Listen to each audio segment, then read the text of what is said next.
Voilà, ici, toute la panoplie d'enceintes Atlantis Lab. Donc, la raison de cette vidéo est donner quelques indications de quelle choisir, car c'est pas si évident que ça. On pense bien sûr que dépend de la disponibilité financière, on peut aller chercher l'enceinte la meilleure qui est pour nous. D'un côté, c'est aussi vrai que plus on monte, plus la qualité est élevée. Mais il y a des choses que c'est bien connaître, parce que probablement, il n'est pas si évident de faire un choix bien. Le meilleur toujours, c'est venir nous visiter à Bussy-Saint-Georges chez Audiomotion. Et là, vous pouvez constater directement avec votre propre oreille lesquels marchent mieux. Mais bon, on cherche quand même dans un vidéo de présenter les enceintes une à une et donner les bonnes indications pour un choix qui soit intelligent. Alors, dit que pratiquement tout, à l'exception de la 21, tous les enceintes peuvent être réglés en les vents réglables. Ça permet, c'est très intéressant à connaître parce que les vents, en fait, plus on rallonge les vents à l'intérieur, plus descend la fréquence que l'enceinte est capable de reproduire, mais il réduit aussi, d'autre côté, la puissance du grave. Donc, plus les graves, si on cherche d'avoir un grave plus impactant parce qu'il manque un peu, c'est mieux avoir les vents courts. Si on veut un grave plus profond, parce que peut-être qu'on a déjà trop dans la pièce et on veut gagner quelques hertz en bas, donc descendre un peu plus bas, on rallonge le tube. Après, la technique, comment le faire, c'est expliqué, c'est notre histoire, c'est pas la raison de cette vidéo. Mais bon, à part ça, donc, on reprend, quel choisir les enceintes. On part de la 13. La 13, c'est la plus petite des enceintes. C'est la seule enceinte à ne pas avoir les tweeters compression. C'est un tweeter coupole en soie, donc très bien. Il monte en 13 cm d'haute-valeur, un peu comme la 16, qui par contre il monte les tweeters à compression. La 13, il est la plus petite, mais effectivement, quand on regarde bien, c'est pas si petite que ça. Est capable de remplir bien en pièces, même des dimensions assez importantes, 50 mètres carrés, c'est un gros problème. Et elle est aussi très précise. Donc effectivement, on est capable d'avoir une image stéréo qui est époustouflante pour les prix, la gamme et surtout capable de descendre là où on ne s'attend pas.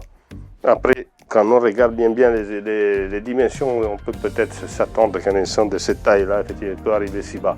Mais a priori, vu les prix, vu la taille des haut-parleurs, on ne fait pas on n'est pas ça dans l'esprit. Donc c'est très conseillé, c'est facile à piloter, mais il a quand même besoin d'un amplificateur avec un peu de courant. Parce que oui, c'est vrai que c'est un petit enceinte, 2 voix, mais si on met un amplificateur capable de vraiment la faire travailler au mieux, vu que le rendement n'est pas très élevé, on gagne. Donc c'est associé à un système avec un amplificateur avec une trentaine de watts minimum et plutôt qualitatif. Il est capable de porter la qualité de votre amplificateur dans l'écoute, donc très important. La 16 et 18, voilà, sont deux enceintes qui, à part la tête de l'haut-parleur, que celui-ci et celui-là sont les mêmes, soit c'est un peu plus gros, les volumes, donc ça descend un peu plus grave, mais ils ont un caractère sonore très différent. La 16 est plus précise, descend un peu moins dans les graves, une enceinte capable de donner tous les détails comme il faut et avec une image très belle. La 18, il descend un peu plus, c'est un peu moins précise, mais peut-être un peu plus enveloppante. Donc, c'est à choisir.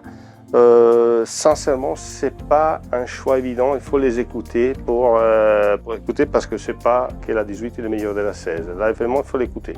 C'est différent. Égal 21 et 23.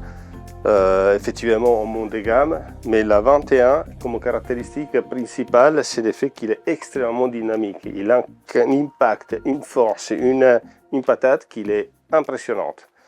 Il ne descend pas énormément dans les graves, il n'y a plus qu'assez. Je dis, c'est vraiment, ils descendent bien. Mais pas autant, par exemple, que la 23, parce que la 23, déjà, c'est une colonne, donc un volume supérieur. et aussi il est appuyé derrière par un haut-parleur actif qui est la fonction des subwoofers qui fait faire à l'haut-parleur devant des choses qu'autrement on ne pourrait pas faire. Et des formes totalement naturelles et sans distorsion. Donc c'est un peu le brevet, une idée d'Atlantis qu'il utilise, qui utilise effectivement la longueur de la colonne pour faire travailler l'haut-parleur postérieur comme il veut. Bon. Et donc celui devant, les missions d'avant, il gagne, surtout dans les graves, sans se perdre rien. Donc c'est très intéressant leur concept. Regardez la vidéo qu'on a fait dans laquelle justement on parle de ce point avec un entretien avec Eric Bouy, et c'est très intéressant. Bon voilà, donc la 23 et la 21, ça c'est un essai plus complète, donc il descend de plus, il est plus capable effectivement d'être polyvalente et remplir n'importe quelle pièce. Il a une capacité vraiment dynamique et du grave, du puissance de présence qu'il est remarquable. Celui-ci c'est un peu la même chose, mais un peu moins dans des graves. Après si on l'associe à des subwoofers, là change tout. Et je préfère, en ce sens, je préfère la 21 et les subwoofers que la 23. Parce que tout sort plus naturel. Celle-ci fait qu'est-ce qu'il doit faire sans se forcer. Et celui-ci fait qu'est-ce qu'il doit faire sans forcer. La 23, c'est déjà en 3 voies. Pardon, c'est en 2 voies et demi avec les woofers derrière. Et bon, il cherche de faire l'enceinte.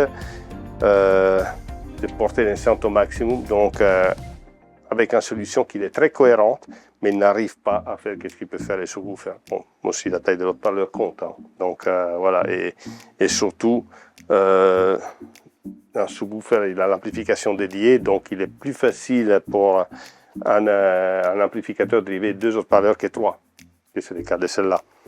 Voilà. Par contre, ça, tous ces enceintes, il se peut piloter avec des amplificateurs à faible puissance parce que le rendement est déjà très élevé, même à tube, au transistor, peu importe. On arrive à avoir beaucoup de patates, beaucoup d'enveloppement, de précision, donc sont faciles à faire marcher.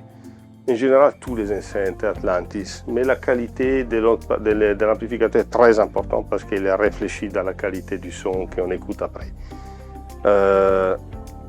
31 et 38. 31 et 38 sont 2 enceintes différents. La 31, ça rapproche un peu de plus à celle-là. C'est un peu le même esprit, c'est un Atlantis au carré, hein. Disons quand on écoutait celle-là, on écoute la 31, on dit ah ouais, c'est encore plus Atlantis des Atlantis. Il a une capacité dynamique, en force, en énergie qui est incroyable. Il semble être au concert live, il a vraiment physiquement frappe avec des vibrations qui arrivent sous les cordes, de l'énergie qui nous arrive, il fait trembler et tout. Et physiquement, c'est une écoute qui est physique, pas seulement par les oreilles, mais aussi par les corps. Donc, c'est un enceinte qui peut fonctionner aussi avec du watt, comme avec, mais je préfère s'il y a du watt derrière. Hein. Je veux dire, on l'écoutait avec des amplificateurs à 10, à 20, à 30. Et des amplificateurs même à transistor, à peu tous les tailles jusqu'à 200 watts. Personnellement, plus on émet des watts, plus je suis content. Après, la qualité du watt et la puissance, malheureusement, il faut monter les prix. Donc, les compromis, c'est à prendre aussi sur l'amplificateur parce que c'est pas si simple. Si on veut obtenir les maximums, il faut mettre vraiment beaucoup dans l'amplificateur aussi. Ceci dit, il fonctionne aussi avec 10 watts, un amplificateur à tube, et on aura beaucoup de plaisir. Avec un 200 watts à transistor de grande qualité, il peut faire des choses que les 10 watts il ne peut pas faire. Mais bon, après, question de choix, question d'argent. 38. Mais 38, c'est différent. 38, c'est vraiment notre enceinte. 38, ils ont l'énergie la finesse et la facilité sans effort qui nous place dans la musique, mais avec cette... Je sais pas comment expliquer, c'est vraiment facile, on écoute très détaillé, très raffiné. Vraiment grâce à ça, à cette fluidité, que même l'énergie qu'ils sont capables de dégager avec un 38 cm, un pavillon, un beryllium et les 100 et quelques dB de rendement, mais on se met dans la pièce et on écoute, et non obstant physiquement on a même des pressions, des vibrations, tout reste dans une facilité, une suavité qui est quand même impressionnante. Donc voilà, oui, c'est l'enceinte la plus haut de gamme de la marque. C'est une enceinte qui déjà au niveau des composantes il est exceptionnel. Un 38 néodymium des plus haut de gamme qui peut se faire sur les marchés à toile plissée. Medium et beryllium qui ont arrêté de les produire parce que trop cher. Le beryllium utilisé maintenant pour les armées de tout le monde, donc il est plus disponible à l'utilisation publique, au mieux il est disponible à des prix impossibles avec des temps de livraison autre temps impossibles. Donc 18 Sound, c'est un des fabricants qui développe leur propre haut-parleur et conçoit et tout. Ils ont développé un nouveau membrane, cette fois en verre et en carbone aussi, mais c'est surtout la verre qui donne des performances qui semblent supérieures à celles du beryllium. Donc probablement dans les futurs on les verra monter sur cette enceinte. Et les tweeters, c'est un nitrure de titane à compression aussi, monté sur son propre pavillon.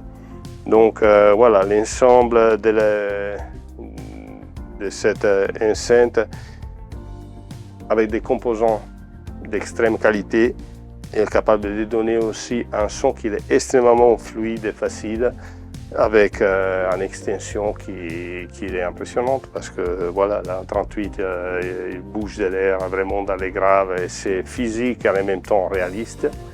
Et les medium et beryllium qui est pratiquement sans distorsion pour des voix qui sont vraiment naturelles.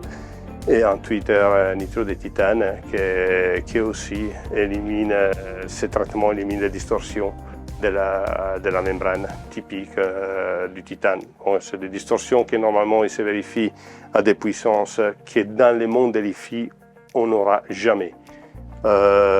Ici, ils sont divisés par quelques watts et donc tous les autres parleurs travaillent dans leur zone de confort, de linéarité plus extrême, sans distorsion, et ça c'est récent.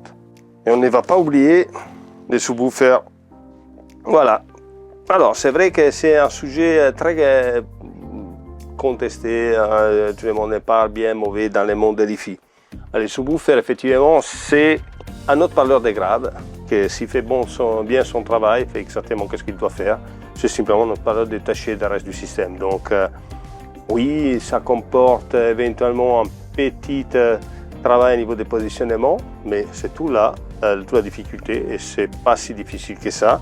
Par contre, la difficulté, c'est de trouver les bons subwoofers. Pourquoi les subwoofers maintenant, effectivement, si on veut un subwoofer qui fonctionne bien, les volumineux.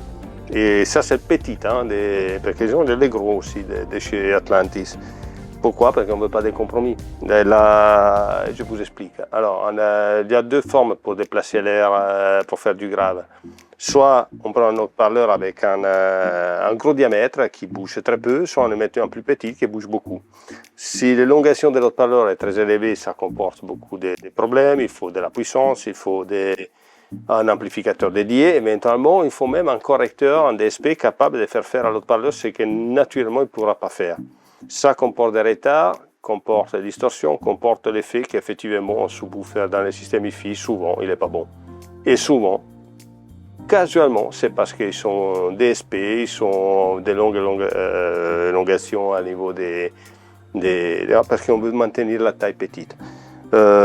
Si on fait un son de grave avec le volume nécessaire, comme se ferait pratiquement n'importe quelle enceinte qui fait du grave, voilà, ça c'est le cas des subwoofers de Atlantis avec un amplificateur dédié ben voilà, ça ne va pas alourdir ou rendre difficile la vie à votre amplificateur. Il fonctionne déjà lui tout seul parce qu'il est amplifié avec des haut-parleurs tout à fait normaux, nés et dessinés pour faire du grave, et il n'y a besoin de rien d'autre. Et alors avec ça, on peut rentrer dans les systèmes facilement, n'importe quel système, pas forcément que d'Atlantis, n'importe quel système IFI, et avoir effectivement un grave qui se développe de forme naturelle, sans retard, sans gommosité, sans propre. Et ben voilà, et vous serez surpris du résultat.